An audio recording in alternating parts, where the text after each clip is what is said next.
Shalom, shalom, bien-aimés dans le Seigneur. Bon matin, bon réveil à vous. Et j'espère que vous avez fait des beaux rêves ou alors que Dieu vous a visité cette nuit. Et même si vous avez fait des cauchemars, que le Seigneur vous délivre de cela et que tous les esprits qui vous assaillent puissent s'en aller au nom de Jésus. Alors nous sommes toujours dans notre série d'enseignements sur vivre l'accomplissement des promesses de Dieu. Quelles en sont les clés? Nous avons parlé sur le respect du sacré. Mais quelles sont ces choses que nous appelons sacrées?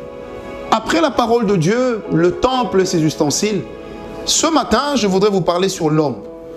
Vous savez, l'homme, quand vous prenez Genèse 1, verset 26, est la seule créature qui a été créée à l'image de Dieu.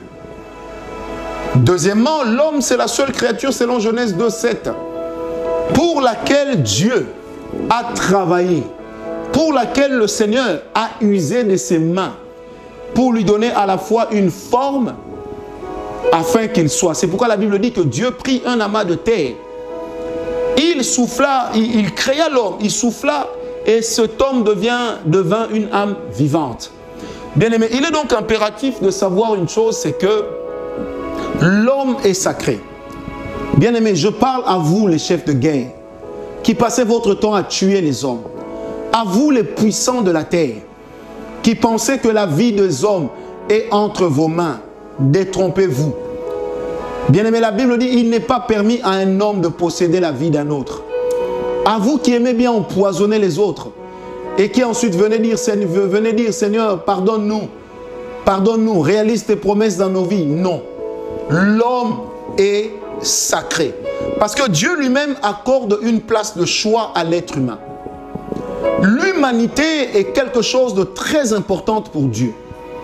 L'humanité est quelque chose qui demande, exige du respect. Parce que l'humanité est sacrée au regard même de Dieu. Bien-aimé, est-ce que vous savez que Jésus n'est pas venu mourir pour les animaux, ni pour la nature, mais il est venu mourir pour les hommes. C'est pourquoi dans Jean 3, verset 16, la Bible dit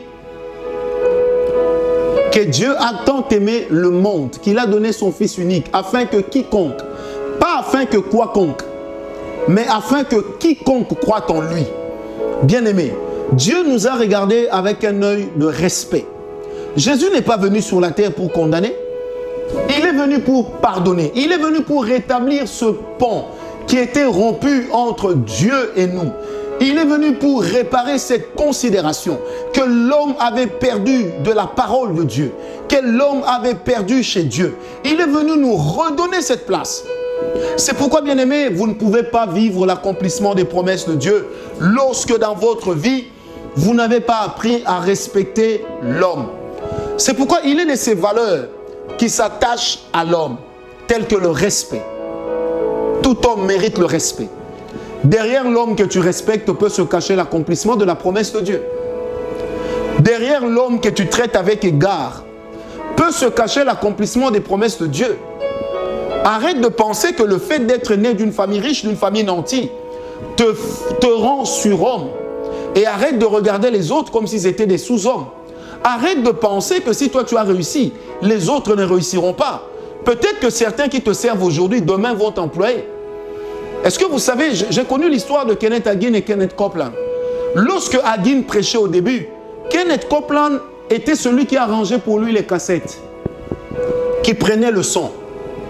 Mais jusqu'à la mort de Hagin, Copeland était devenu l'un des hommes de Dieu le plus riche du monde et qui soutenait aussi le ministère de celui qui a toujours été son père spirituel. Bien-aimé, le respect, la politesse, les choses qui sont pour vous des vertus. Les gens aujourd'hui ne savent pas respecter les autres parce que nous donnons de la considération à celui qui a et nous minimisons celui qui n'a pas. Un jour, une soeur m'a écrit pour dire, prophète, je dois venir me voir, mais on m'a dit, vous ne recevez que ceux qui ont l'argent.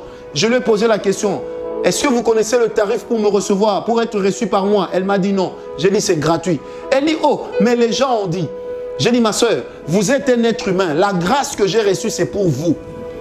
L'onction de laquelle j'ai été investi, c'est pour vous. Parce que mon onction n'est pas là pour faire ma publicité. Elle est là pour faire la publicité du Dieu que je sers. C'est pourquoi, bien aimé, l'homme est sacré. L'homme est à la base du plan divin. C'est pourquoi quand Dieu a créé l'homme, il a sorti tout ce qu'il avait et il s'est reposé le 7e jour. Tu ne sais jamais par qui Dieu te bénira. Tu ne sais jamais par qui Dieu te poussera. Tu ne sais jamais qui demain t'ouvrira la porte inattendue. Que Dieu te bénisse, paix et grâce.